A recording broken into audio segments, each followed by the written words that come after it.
Hello, distinguished speakers. I want to thank you so much for joining us this afternoon. This session is about decoding kids genre and OTT space. And the organizers are India Trade Expo and, of course, Exhibitions India Group. Our speakers for today are Ms. Sridhara Paul, Senior Vice President, Hungama Digital Media Entertainment, Ms. Gayatri Sundaram, Head Specials Projects, KidZania, Mr. Amit Agrawal, Founder, OckyPocky, Mr. Rajiv Chilaka, Founder and CEO, Green Gold Animation, and Mr. P. Jayakumar, CEO, Toons Media Group. Our moderator for this afternoon is Mr. Uttam Singh, Head Discovery Kids Discovery. Over to you, sir. Hi, everybody. I hope you're able to hear me. I just have to check this very important thing before I realize, that I'm not being heard. Yeah, we can very well hear you. Wonderful. Okay, so thank you, India Trade Promotion Organization and the Exhibition India Group for organizing this wonderful event and the title Decoding Kids in the OTT Space. And thank you, dear panelists. We have our panelists, from various different fields, but yet, we're all connected, and which is through kids. And I think that's very exciting. And I'm really happy, to be your moderator here. And I'm looking out, from some really wonderful insights from you all. To start, I just really want your perspective, each one, on this year of COVID. We've not done yet, but we've faced some really huge challenges in our businesses, personally, professionally, and it continues. So help me out here, Jayakumar, we could start with you, Rajiv, following with you, and you could share your experiences about how the whole thought process has changed, or so we call the digital transformation, with regards to your business, to your strategies, and your attempts to reach out to the kids' audiences. So I think Jay, you're on mute right now. Jay, you're on mute right now. Yes. Okay. I think, Uttam, this digitization, kind of the transformation to digital and OTT, I think it has started definitely, much earlier. The ideation, the idea of that has started much earlier than COVID. But, COVID basically accelerated the action, right? Because I think the last 1 year, generally, the content consumption in general has skyrocketed. And we all know that. The demand for kids content has also never been so pressing, kind of before. With kids all over the world staying at home, there has been an urgent need to keep them, positively engaged. And content is now being seen as a source of not just entertainment, but also for education and inspiration. So I think all this, kind of thing, which we thought that this is actually the best time to get into that, kind of area. And for us, very specifically, we had the library of content which we acquired through a distribution company a few years back, and then a lot of other content which we have been producing over the years. So we had a large library of content which actually then thought it's the best time for us to get into that, kind of a market. From a market dynamics, kind of a point of view, there is currently a lot of emphasis on, kind of edutainment, particularly in the area of social and emotional learning. And I think this is one area that kids completely missed out during the lockdown, with the schools remaining shut. Especially the peer group interaction. It's very important for kids, especially smaller kids. So there's a lot of demand for content that focuses on this. The pandemic has also interestingly created a lot of interest in content that suitable for co-viewing. It's programming that the whole family can sit together and enjoy. But that said, as I told you earlier, the rising demand is not. I don't think it is a pandemic phenomenon alone. We have seen the kids content. The explosion of that demand in the past. Obviously, this has significantly accelerated.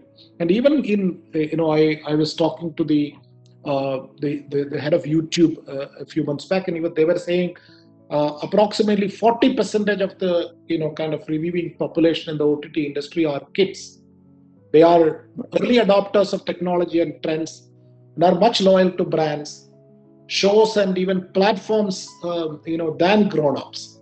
So, and they also display maximum repeat viewership patterns. So this all basically is a good opportunity, for us. Great, wonderful. Rajiv, your point of view on this? Yeah. How has, what has been a new things, new thoughts coming out of Green Gold? Absolutely. During this entire COVID situation. I think when last year around this time, I think it's when COVID started. I think at first step, I did not panic. I thought it's just another thing that'll come and go. But then suddenly I realized we have to shut down the office 7 days to 10 days, then 15 days, and it kept extending. So naturally there was a huge panic. I mean, initially I thought I was cool. Then I realized after 10 days, now where are we going? And then, I mean, like as an animation industry part of that, we have never worked from home. The concept of, like in IT, there's a concept of working from home. For us, it is not there. And for the artist, he's never done that either. I mean, most artists or most guys or students, they're living 2-3 people in one room. And, for them, working from home is kind of like very tricky. But starting from there, we have figured out how to work from home. And that was the first challenge, of course. And then we realized actually it is working pretty well, at least for some parts of the production, especially something which is not post-production. I think post-production majorly was the most difficult challenge. Other than that, everything could work smoothly. So although we could not deliver too much of content during that time, but we kept ready to deliver a lot of things. But then I also realized during that time, like when you take a pause, you're stopping, basically it felt like you're pausing with a remote your life and your company's life, and then now you're thinking the next steps. So usually what we used to do is make business plans for next 6 months to next year. Then I was having so much time that I was able to chalk out a business plan till 2025, number one. So number two, we thought, okay, Green Gold has been doing animation and content production for a while, but what next now? I mean, I realized now I'm bored of doing the same thing a day now. It's almost 20 years now for me in this field. And I felt, okay, what else can we do? What is the different kind of content we can produce? So the first thoughts we thought was, I think it's time for us to start getting to producing films which are meant for kids or young adults or family audiences in the live action space. The reason for that thought being that we have produced 6 animated films so far, and none of them have crossed over 5 crores at the box office, and none of them have actually made any profits for us. And we always thought that we have made some brilliant films, but that's a different thing. We always think that way.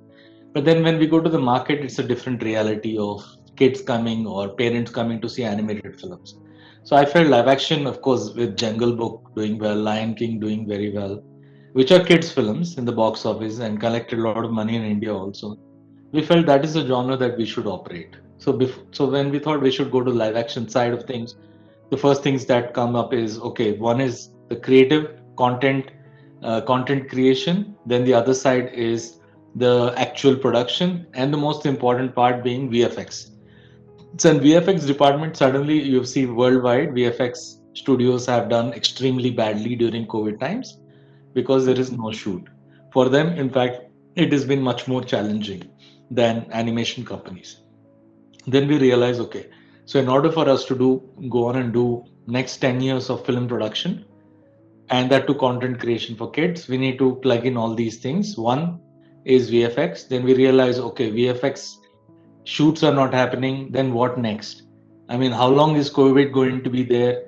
we couldn't guess. Initially, we thought it's 12 days, then it is almost a year now, and we don't know. No one knows. Even I know some of my friends who had taken vaccine also still tested positive for COVID. I mean, they're all doing fine, but we don't know how long this is going to go on and what next will come. But we have to be prepared as a company as well as being for kids need content. Yes, so we thought, okay, virtual production, Unreal game engine or other game engines. How can you do production without use technology without breaking your head? Now we cannot take a crew to Paris and shoot a film song.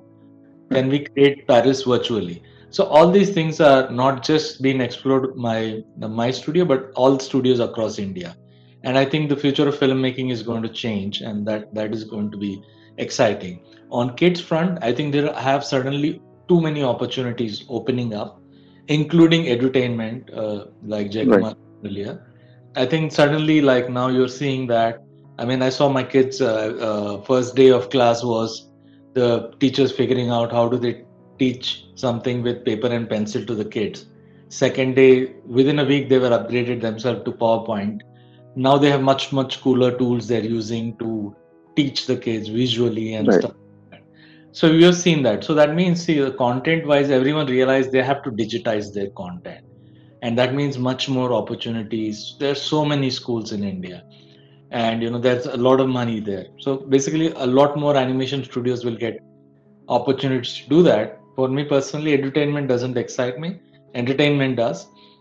So I'm going to stay continuing focus on that area, and hopefully we'll come up with some more things. But yeah, I think COVID overall, although it looks like it's a bad phase, I think it's a great thing for us all to get some reality check on planet Earth, to creativity, to family checks. Understand importance of everything that our elders used to say. So cool. That's all for me. All right. Thank you, Rajiv. So Soumini, just help us out during this entire, it's been like 365 days and we've still not gotten back. How has been the engagement on the platform on Hungama? And you have a digital leg, and you already have a global leg already, with so much content with Bollywood. But more specifically, you would help us out, with regards to the engagement for the kids. What have they been watching on your platform, and how has been your strategy shifted, during this entire COVID year? Sorry. Can you hear me? Right, yes. Yeah, can you hear me? Yeah, so one thing to clarify actually is Hungama Kids is a separate OTT app. It's not a part of the overall Hungama Play that we have.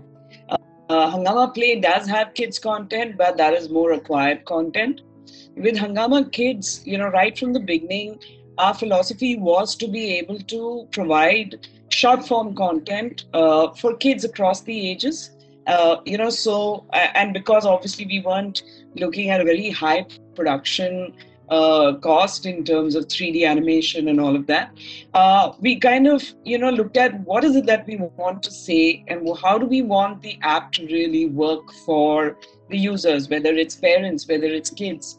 So everything that we've done has been keeping that in mind, and we look at topics, and it could be original stories, it could be general knowledge, it could be school subject related, but the intent is to make simple things comprehensible based on the fact that it's infographic and it's visual. And this also stemmed from a personal experience where I would sit with my kids and their textbooks and not understand a word of what the book was saying. And then, when you see the same thing on YouTube, or you kind of try and see a visual version of it, it just all falls in place, and I see my own son learning better when he sees something visually as against to. So having said that, we're not really following curriculums. Right now, or at least till last year, all the content was largely of things that people just want to know about, and we created different series. Like we did one format which was about all the states and the union territories of India, which can also work as a tourist video. We did another series which was about inventions. We use a pen. Where did it come from? We use the mobile phone. Where did it come from? So more like a just like an informative thing. But I think COVID has also made us realize, especially we all know, all of us have kids, all the kids are learning school online, and it is a challenge for them. They have kind of picked it up. I think every child today is possibly coming into Mother Earth saying, okay, I know how to use this, don't teach me. But I think when we look at what they're learning in school, while there are platforms like Vedanta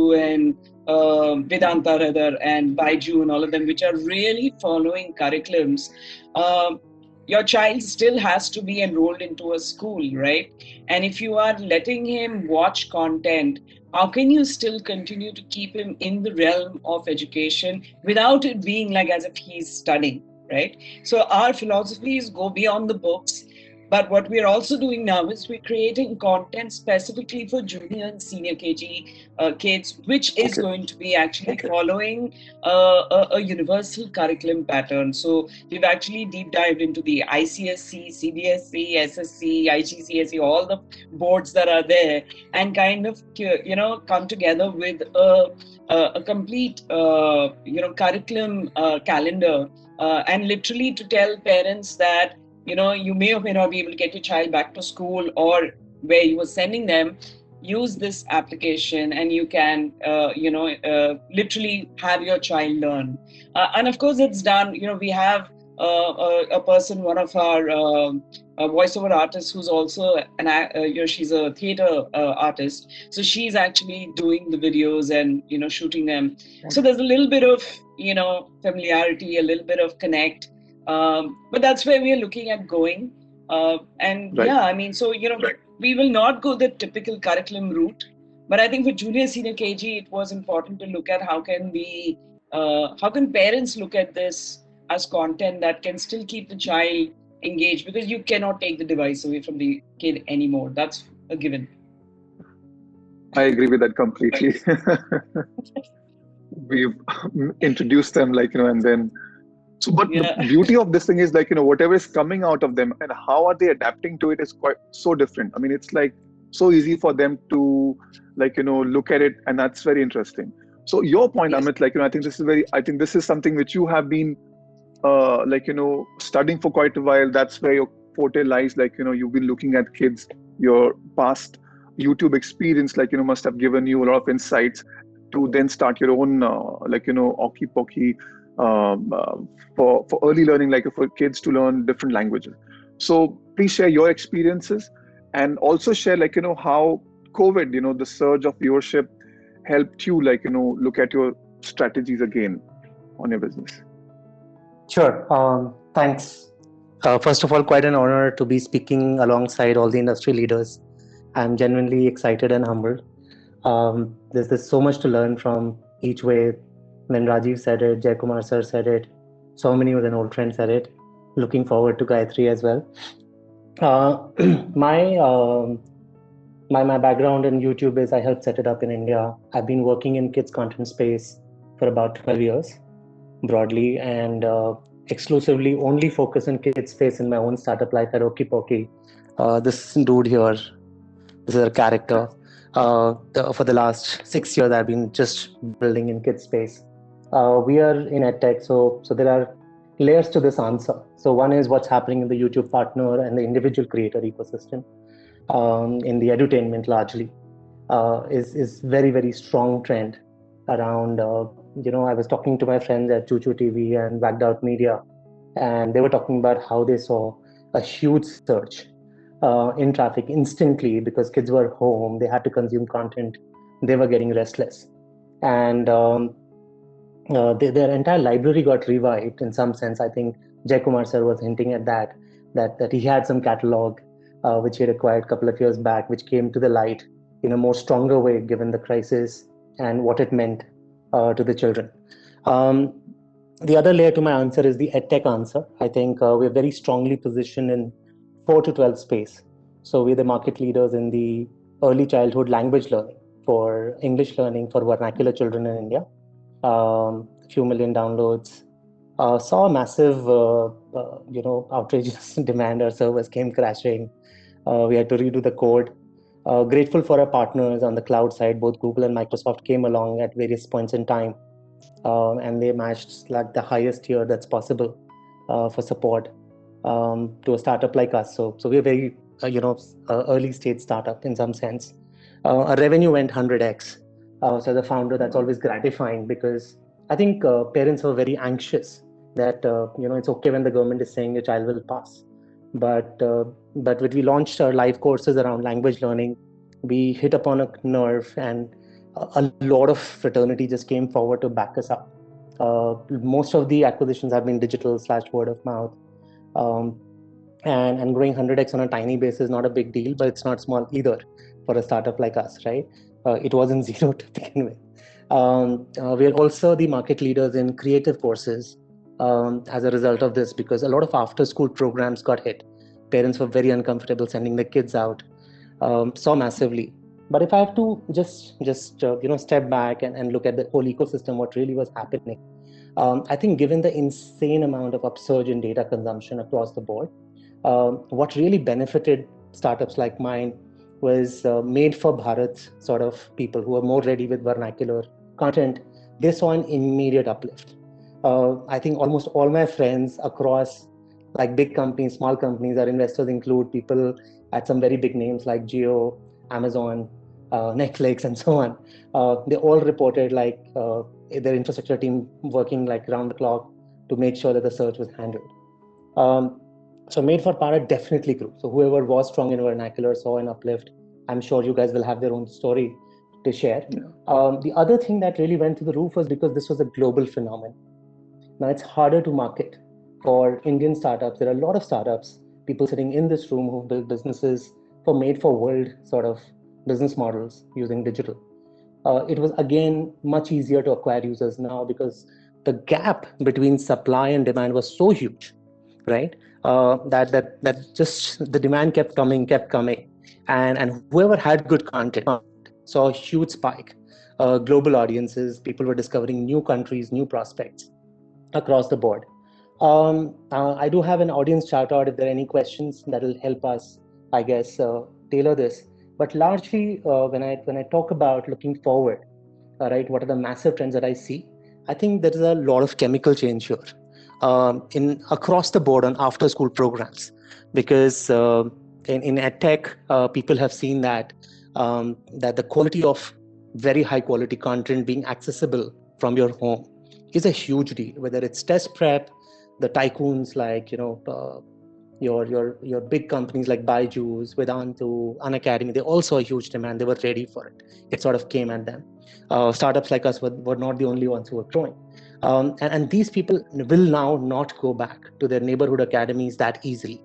Having tasted blood, because every parent wants, I don't know how many on this panel are parents, but every parent wants their bachas to get like the best of the world. That goes like just 110%, right? Okay. The second big trend that came was a funny stat that I was looking at a survey. What are the aspirational careers for children of today? And it's just slightly different note than business. And a lot of them, not surprisingly, want to be creators themselves. So there's a huge category because this is all these kids have consumed. So imagine there was a kid like 6 or 7 and they grew to be 8 during COVID, and almost 15% of their life was spent largely on digital experiences. And they want to be one because now that's the new role models. So there's a massive upsurge in people wanting to have an influencer tag, being a digital creator, having a video blogger in the youth, in early childhood, teenagers across age groups. And that's not a surprise when you look at how much percentage of time was being spent on screen. Do you want me to touch upon anything else, Uttam?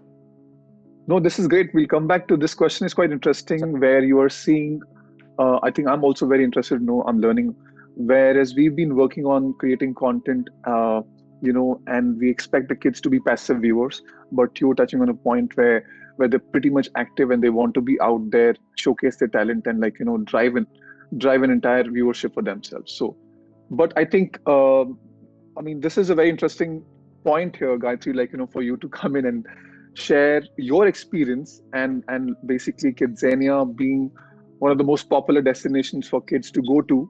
And it's not in an online space, it's basically which you go physically, you interact with, so I think your point of views, as opposed to what everybody has been living in a digital world and trying to adapt to that. So please share, how has it been for KidZania, and how do you look forward to post-COVID's learning? Yes. Yeah, so thank you, Uttam, and a big hi to all the panelists. Jayakumar, so nice to see you after so long. It's amazing to connect. So Uttam, I think you nailed it. All the panelists who are sitting here, they are creating content for consumption online. Whereas KidZania, which launched in 1999, we have been a location-based entertainment, telling the visitors or telling families, come spend time, get back to the brick and mortar way of learning, of having fun. So I feel that the word edutainment has been tad bit given too much of seriousness, because the reason why it's called edutainment is breaking away from the monotony and breaking away from the seriousness, which is what KidZania really does. Rajiv also touched upon something called as what kind of careers are kids interested in. Rajiv, that's exactly, Amit's been speaking about the careers. And Amit, that's what we do at KidZania. We are exposing the kids to see what they like, where their passion lies. So for which you have to be physically involved, or at max, it could be a digital experience. And when I say this, we are about, strong in 28 locations across the globe, about 23 countries odd. And everywhere we have been the greatest allies of parents. We have been the greatest allies of schools. We have been the greatest allies of everyone who wants to give this unique experience, because we are getting them on board to see what it is outside of their homes when they become adults. So it's a slice of life given on a platter, but you get to choose, you choose to make your decisions, you get to choose your mistakes, and then you get to learn from them. So our whole module is pretty much educational. It is something that needs you to be there spending hours together, which is at least a 5-hour shift to a whole day shift, which lasts about 10 hours, but still you will not be done with all the careers. And when we've been speaking about this, we do have brands tying up with us for adding realism and authenticity to these experiences that we create. It's like a little city, okay? The KidZania is like a little city where you can choose to be the profession that you are. However, the pandemic kind of opened avenues that we were not ready for, or probably, let me see, some of the KidZanias across the globe, as of today, as we speak, are still not open. Because we are talking about the audience, which is from 2 to 16. And this is the audience that you don't want to play around with. And even parents are pretty cautious. And as brand, we will never meddle around with something which is so sensitive. And we are very, very cautious about how to address them to come back to us. But the biggest learning is that for us is that we need to be present online. We need to be present digitally. We need to actually coexist. I would not say one more than the other, because like I said, we never take away the learning of being physically present or physically learning. So we believe in KidZania that, by doing it, you're going to remember it for life, right? By if you teach me and I learn, right? And by doing, I'm going to remember it for life. We kind of lost the edge for 12 months plus, where we could not really come back or call back people, because essentially you're at home, right? And the work from home has become the most favorite term of 2020. And we took the learning of work from home and actually launched a work from home campaign for KidZania. So all the visitors who were part of our family, KidZania family global, we moved into the next stage of creating digital content or user-generated content via work from home. And that's how we are now planning to expand or sustain this kind of a conversation and keep interacting with our visitors, keep the engagement on, and not lose the essence of having something which kind of embraces socialization, embraces cognitive teachings, is high on communication, which is the biggest concern of most of the parents, because communication is going down and down as much as you're getting online and probably spending hours together in front of the digital devices. So these are the, what can I say, foundation that we are working on as KidZania, and these are things that we want to address. Right, wonderful. And I think that's very interesting, because you need to have a fine balance over there, because when you're on digital, you don't know where your audience will really come from. And that's the beauty about it, which we are seeing, because, yes, having a location based, it's wonderful, it's great. And, the entire experience is so beautifully enriching. But yet, the kids and the parents do have to make that effort, go there. And they look forward to. But on digital, anytime, anywhere, I guess, your audience sitting, internationally, anywhere sitting somewhere can connect with you and go through that experience. So, Jai, coming back to you, because, this is a question which is a little differentiated, but I want to understand the opportunities, which you have been able to mold yourself from being a content creator, and then, at times, mostly listening to the broadcasters and their guidelines, and creating content, to now having a channel of your own and launching your own OTT platform. Right. How have things shifted for you? One, in terms of being responsible, because now you need to take those calls and be responsible for the content you're putting out there, and also engaging the kids, Right. So how have you adapted with your team? This needs a different skill sets. So how have you converted? Yeah. No, I think, we have been running a set of quite large YouTube ecosystem from 2013 onwards. Right. So we adapted to that even though it is not a platform of our own. YouTube is slightly different, but at least that ecosystem we were kind of very familiar. So that actually helped us. So we have a large team of people who actually are working on kind of uploading, downloading of content, metadata, all that related content marketing. As an animation studio, as well as an OTT platform player, our strategy at a high level at Toons is two-pronged. One is, create world-class IPs, in collaborations with world's best creators or best brands. And then the second one, now that because, these platforms are so prolific, around the world, so our idea is to make it available as widely as possible. So populate it. So our OTT platform, so we are now working with almost every other OTT platform we can partner. So we basically, go to a battery pop, we go inside in an Amoeba TV, right? So the idea is, to get as much as, eyeballs as possible. Right. And as I told you, from, apart from creating our own IP, we are also a kids content distributor. Our distribution arm, Imira, is one of the kind of big players in Europe, and we have very strong relationship with the top broadcasters and streamers around the world. And our digital distribution team is also well poised in positioning our own homegrown content as well as licensed shows in the top digital platforms across the globe. So we have a strong presence in all major, platforms, as well as with the telcos and smartphone Play Stores. So strong IPs, that I think form the bedrock of any kind of content, whether it is our own or whether we license the content. In the case of kids content, as you know, well-known brands which have a kind of engagement with kids are always in demand. And currently, like Amit mentioned, there is a lot of emphasis on the edutainment IPs as well. In terms of storytelling and formats, interactive, immersive, and gamified content is gaining a lot of popularity. Creators are now coming up with interactive shows that can propel kids to involve some kind of activity. This kind of a non-linear storytelling that infuses exploration, gaming, or problem solving into the storyline.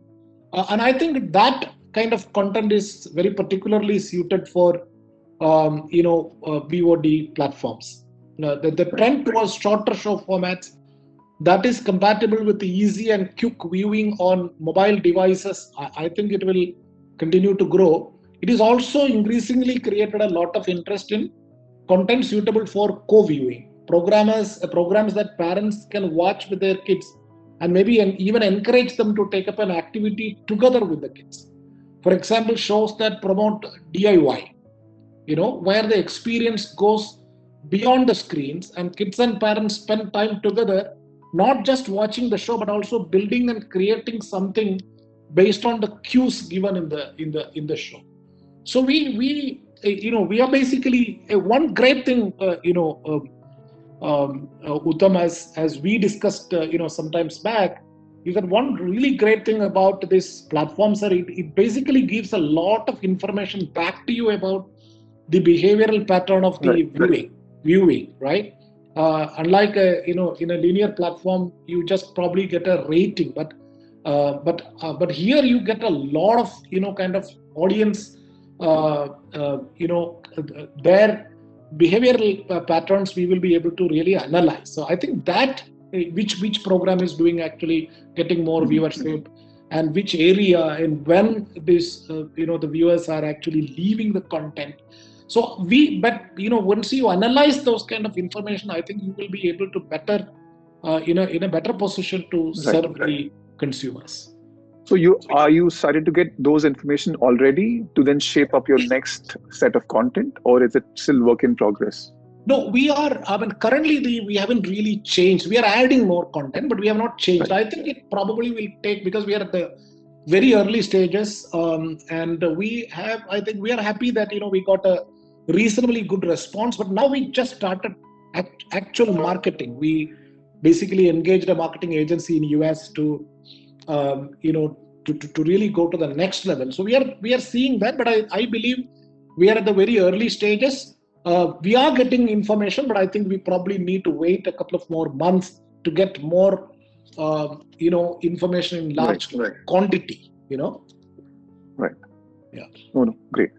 So, Rajiv, if you could help us, because you have seen some really early successes with the streaming platforms, which has gone global, and again, your YouTube channel, as Jay was mentioning, you've also been in YouTube space, for quite early, and those insights and data and the feedback, how has that helped you, shape your strategies or the content which you want to design for the kids?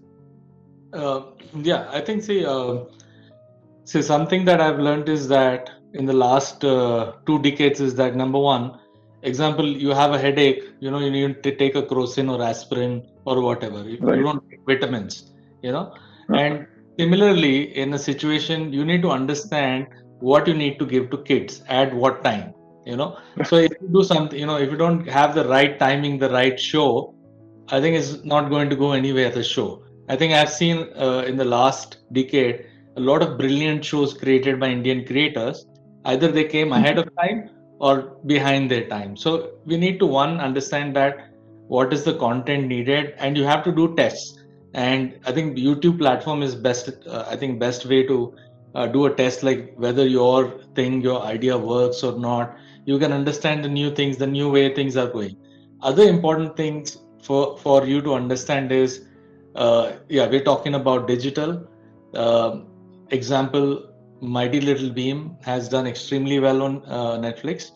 And yesterday I was calculating the number of hits it has got on YouTube, only on Netflix channel. There were 3 billion views. So this is a show that is only a year old. 2019, maybe about a year and a half, 2 years, close to 2 years old. And the views are coming well. So I was trying to understand why. Honestly, I don't know the answer. But what I could figure is that Mighty Little Beam worldwide came at a time when people were open to look at other cultures. It is, everybody's okay. I'm not looking at American culture anymore. I'm okay to look at African culture or Chinese culture. So when it is open, the minds are open, that's when the timing was right and it worked. And another thing to understand, like within India, when we are creating content, so what is changing so fast? Why is digital working? Now, because of COVID or whatever the reason is, every kid has got a phone or a tablet in their hand and they got internet connection. Even in a small town India, they have it now. So prior to this, no kid had a phone or anything in their hand. Now they're one-on-one access. And if they're able to once get on hooked onto this digital platforms, I'm not saying that is good for the kids, but that is going to change things for everyone. India's urban population is 500 million, whereas the rural population is almost close to 0.9 billion. So imagine if the consumer is urban. I mean, from the ratings and stuff, everyone is focused on that. Imagine like how much that would change basically once the rural India comes into touch, and that because of internet, now 5G will come soon. Everything is going to change. So 4G is good enough actually to watch pretty much any content. And imagine like data is going to be data is going to be cheap, and it is good. We're going to see an explosion of data, and which means, okay, let's see, why is Netflix doing extremely well over a normal any other similar thing? Again, they understand technology. They're using artificial intelligence to understand viewership patterns. What is somebody watching? Why is watching? They even have profiles set, kids watching what, and they even send me email what I'm watching and for survey kind of thing. So looking at all this, I think the world is changing very, very fast, and it's great. And the last decade, if you can see, I mean, companies like Amazon have become $1.5 trillion worth, whereas a lot of people who are in retail didn't vanish. So it's important for us to understand in the space of creating content for kids, if we are not innovative and fast enough and understand the trends in the current market, we are going to lose out. And again, still, like after having a huge population, still there is no girls show out there, which I think is something that somebody must do, and I've been trying to do for a long time. And then a content for adults, in the sense sitcom or comedy show like The Simpsons or something. That's again something that is badly needed out there, and I think this is something that I'm going to focus and trying to make it happen in this thing. So example, if you're going to set up like whoever is starting out now, I think instead, like IP creators and all, instead of trying to create similar content and what is out there, I think we should try and do something different. Example, if you're starting a car company, I think you should work on an electric car, then working on a petrol car, because I think we all know the future is going to be all about electricity and stuff. Anyways. No, I completely agree. I think that's a very valid point. We initially had the whole business was run basis the linear platforms, and it's still running quite fine. They're proliferating. But now, as you said, a whole lot of Indian audiences is still underserved, including kids. We've not reached out to them. We're still finding ways to reach out. Indian television platform still growing, but digital and the internet is going much faster. So the tastes also have to change. The success of the kids genre in this entire country, which is a great market, can't be just rested on the established IPs. We need to find, it'll be great if we can experiment and find some new formats to connect with. And frankly, in a way, different things are happening. Gaming is going quite crazy, which is really wonderful. So things will shape up, and not by us, but definitely the audience will lead it. I have a very different question, for you, Soumini. Amit, you can also help us out here. So one is because you guys own the platform. So what kind of care do you take? This is a term which I was having a discussion with Gayatri. Then she termed it called digital well-being, or one point which you need to cover is the digital safety for kids. So how do you go about keeping those checks at your end, which means you need to have an approval from the parents before going into the kids. That is one thing. And the second thing is, how do you reach out to your audience? I think on a digital platform where parents are not happy with the kids sitting on digital screens for so long, they don't have the Facebook's account or Instagram accounts. So how do you reach out to them with your new content, and how do you connect with them? So what is your approach, and please share? Actually, when we decided to go the OTT way, we had started with a YouTube channel, and we always knew, like I said, we didn't have the fancy production quality that, some of the players who had already been in the kids space were able to actually garner a lot of traction. But we thought we had an idea which was different from what everybody else was doing. And the key thing was we wanted to be able to ensure that even on a YouTube, when people are experiencing the content, it is in one sense age appropriate. So we took the age group of 0 to 18 and bundled it into 5 groups, which was like 0 to 2, 2 to 5, 5 to 10, 10 to 13, and 13 to 18. And if you see, the intent here is to say that each of these age groups have a certain kind of level of thinking and wavelength, and hence they are justified to be bundled like that. The OTT approach actually happened by chance, where I was able to meet with a company that actually builds OTT solutions for content creators, and we joined hands to build it together. So, it's not something that we built in-house as Hungama, but we did this as a partnership. But yes, the philosophy continued to be drilled down to their developers, and the idea was when you enter the app itself, you have a navigation choice between being a kid and being parent. And if you're a parent, you have content there that helps you understand your child better. How do you deal with a teenager? How do you deal with a young kid? How do you deal with a kid and a sibling? That kind of content. And when it comes to the kids, the navigation again is in these 5 buckets. So if you're watching content for a 0 to 2-year-old, you will only be watching that content. It doesn't stop you, but you know that you're going to something. And this also came from the back of today when you look at YouTube Kids, and I saw this, when my son was like 11 or 12 years old, he would land up watching something which was a 16-year-old content. And there's a huge amount of difference, right? You don't want your child to be watching something which maybe a 16-year-old is watching. So that was, again, the thought behind it. The other point that I also want to say, and I think we really need to get into it ourselves, is, the whole talk that was happening about how everything is getting so regionalized today. And you're seeing, actually, I think there was a panel that happened earlier where I heard that, almost 66% or 55% of the consumption is actually coming from regional places as against to the urban or the metros, which means even our content needs to have a more regional appeal, or even if it is the same content, we need to, I think our first step towards that will be possibly to make it in the language, because people are not shying away from speaking their mother tongue anymore.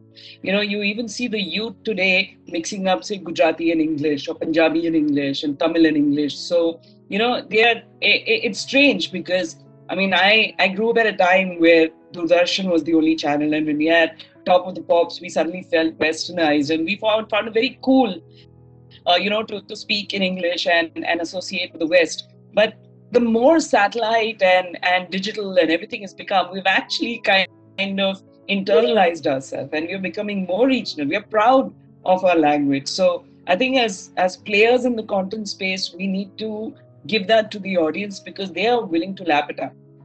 They want to be, it's like they say, the global desi. So I think it's becoming more relevant in every area, not just in clothing, in that sense. Yes. And your thoughts on reaching out to the audience? What kind of efforts do you make to market and to reach out to them? Right. So, we have till this point actually been extremely organic. We've been only using our YouTube channel and our Facebook page, which is not very big. But our entire app and website is going through a complete revamp. And we've decided when we are ready to go live with that, my first agenda will be to just popularize the brand name. Because I think when I look at myself as a user, I use Amazon more than Flipkart because I like the way Amazon advertises, right? So I think the brand name needs to be familiarized to people, and then we can go into what is in that brand. So definitely that's going to be our first agenda. Just let people know that Hungama Kids as a platform exists, and then of course look at tentpole content that will become the call. So like I said, because we are now introducing junior and senior KG content, we definitely will want to take that route. Yes, parents are always going to be the first consumer, because I think when it comes to especially content related platforms, the parent needs to be okay with the child using it. And that's the same case even with television. Even though your child holds the remote, you as a parent decide whether you're going to allow him to watch it or not, right? So and after a point, of course, you give up and you say, okay, watch what you're watching, But yes, definitely from a marketing point of view, I definitely don't see us running install campaigns, because this is not going to be about how many installs. It is going to be about how many people really want to take that step of downloading the app because they feel that connect with the brand, right? And it's going to be an ongoing process. Because this is currently the success which we see in the OTT world is coming only through everybody sharing the numbers, the subscriber base. This is what my subscriber base is, and I think that's what the success factor is coming to be. So Amit, you're nicely placed when it comes to being adapted and going regional. Right now, I believe the app which you're building is between English and Hindi, learning that. But how are you planning to go regional with your business? Sure. Is it okay if I just also answer the previous panel question? Sure. Please, I had a couple of points there which I think might be exciting. Yeah. But I'll answer this one directly because this is the context for now. So I think we sort of reinvented the safety ladder when we started. We were one of the first few in the early childhood space. One of the first few to get KidSafe certified. It helps because we are not an open platform like, let's say, YouTube. So everything is super curated, and the margin for error is less. So safety wasn't a problem. Reach is not a problem. So just like English, we've been talking about Minglish, Pinglish, Kinglish, Tinglish, etc. For a while now in this company, because we are very vernacular first. So mother tongue means a lot in early childhood. Some of your parents would understand that, right? And therefore that was our first flavor. We started with Hindi, Tamil, Telugu. We expanded into Marathi, Punjabi, getting into Kannada, Bengali, etc. So that's sort of a given. But I want to talk about the money, which is sort of linked to the previous topic. I think there is massive opportunity that's getting unleashed. I'm a passive investor, so I get access to a lot of interesting data. The M&A activity is going to go up by almost 10 times. So when you talk about the kid licensing as a space, if you're not keeping an eye, you're missing out. My friends at Nazara is just in the middle of an IPO announcement. So very exciting to see that. Believe Roblox in US just launched their IPO, which has been quite Roblox phenomenal. are friends as well. All Zooglers there. Over here, my industry friends at the helm. Both Vishal and Manish are very, very close to me for a number of years.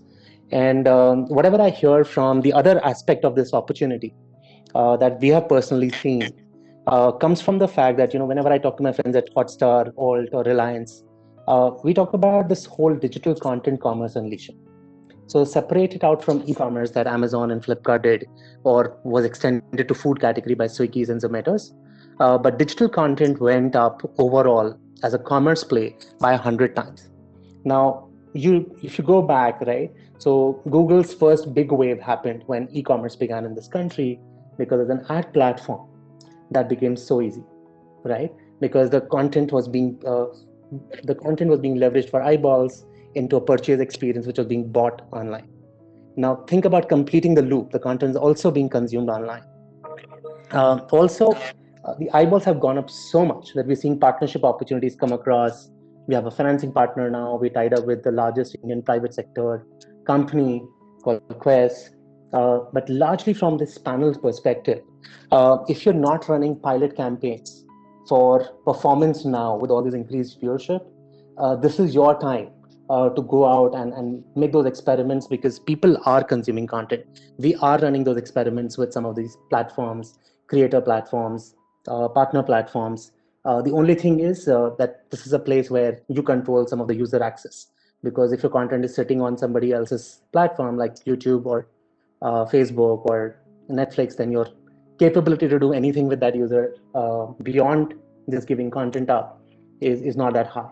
But for people with their own destinations, we are already running some things, because I think it's a fascinating time. Because if I look at over last 5 years post Geo, not 5, but 4 years post Geo, and where the next 4 are, we're seeing a huge spike in digital content consumption. You've never had that kind of inventory before, because your first temptation was to go with display first, but even that's not going completely filled today. So licensing is one aspect, but this is your time to play around, and all the big players are. Reliance already is, Hotstar already is. It's time for relatively smaller guys to also run their pilots, is what I would say. And that's how you will build secondary, tertiary revenue streams, which might potentially be very big, because if you have a very tight audience which converts quickly for certain types of brands, people will come at you. And that's a huge opportunity. I think the ad pool in digital outside of Google, Facebook control is exploding, and not all of it is display. So that's my humble advice to anybody who's in the content IP business, to make sure if you have your destination, this is a great time to start launching these pilots. Great. We need to have a side chat on this, definitely. But Gayatri, digital well-being versus what you've been promoting so far.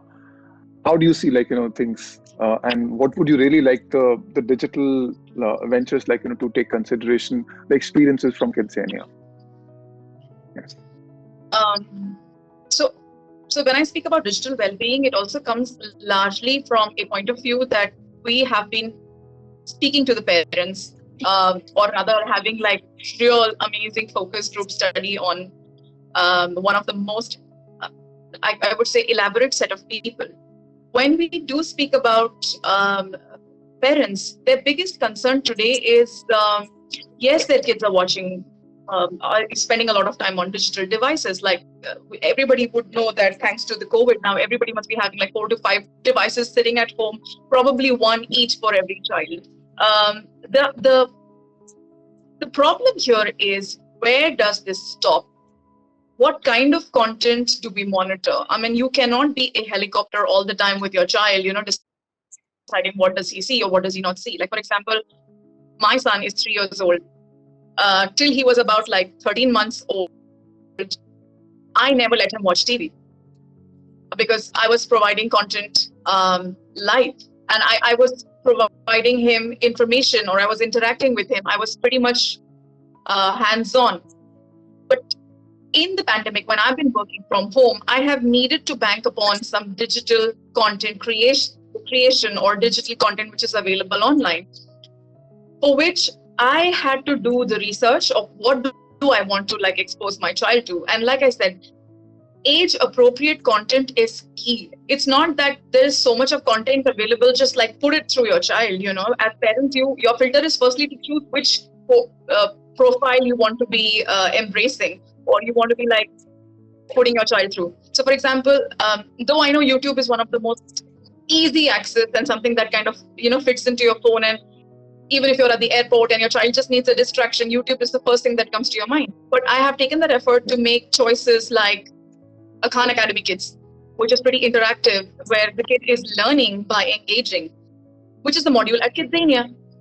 At KidZania, we are always believing in engagement, which means I show you what it is or what it could be, but you decide and do what you need to do. So there is a thought that goes behind it. There is an action that goes behind it. There is a whole set at play. We are talking about some decision making. There is some adult processing that's happening.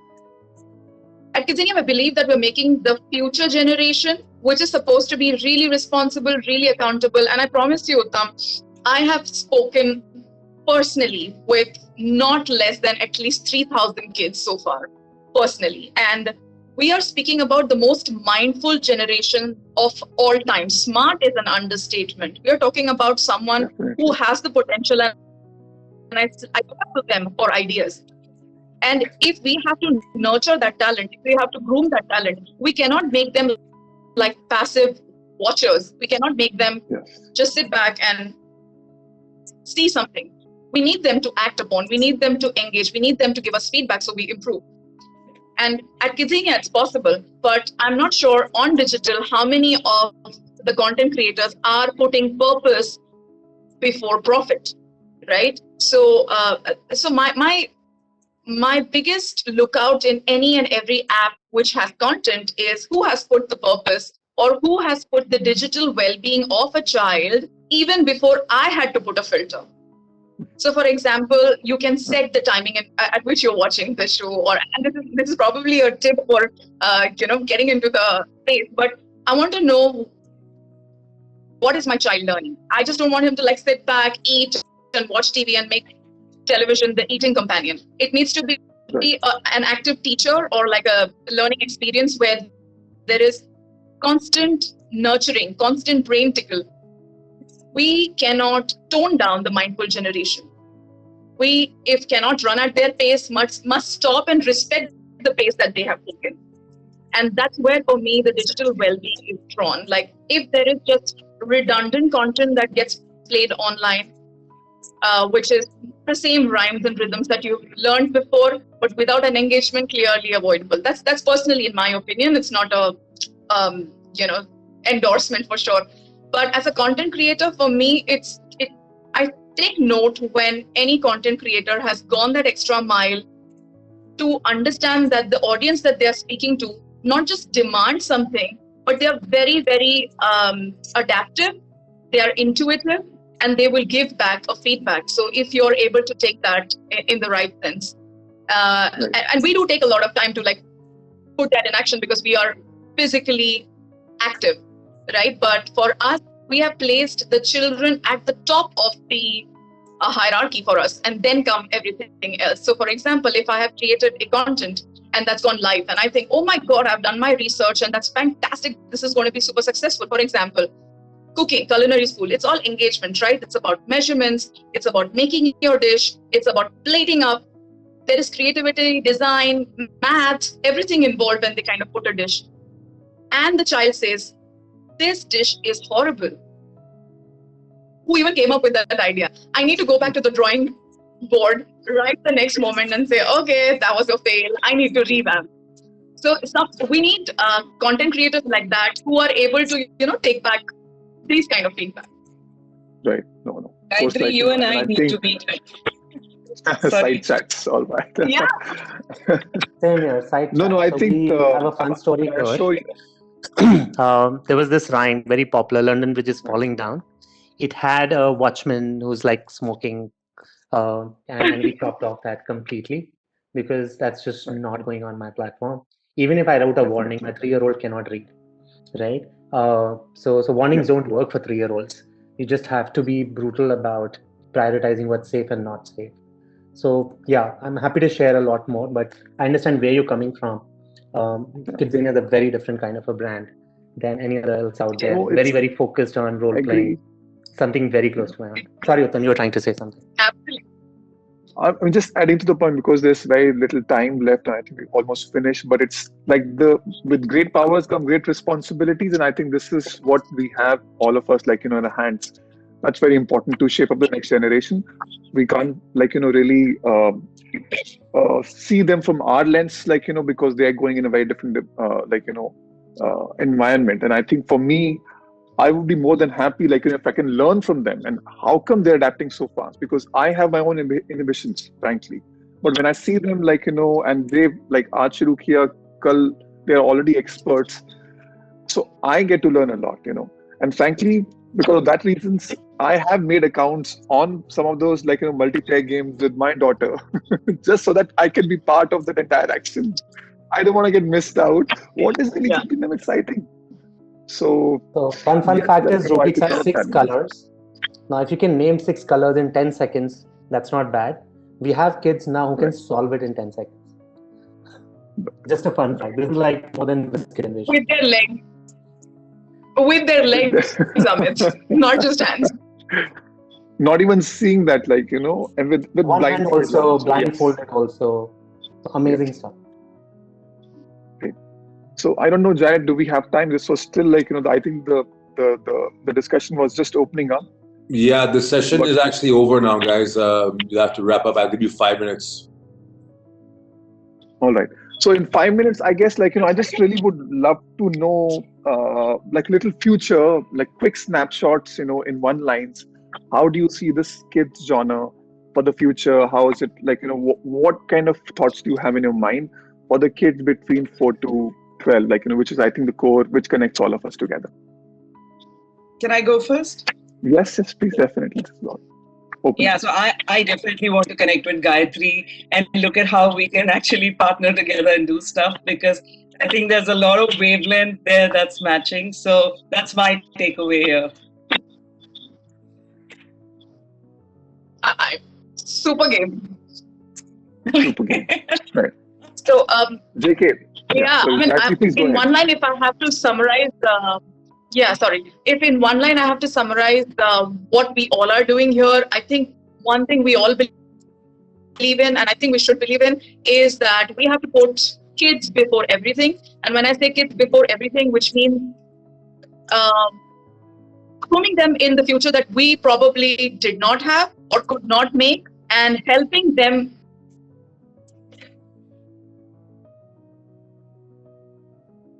mentally, physically, socially, because we should not take away the fact that they need to be out on the ground for 6 hours, because that's where you're going to learn team building, not sitting in front of a digital screen. So there has to be like that fine balance.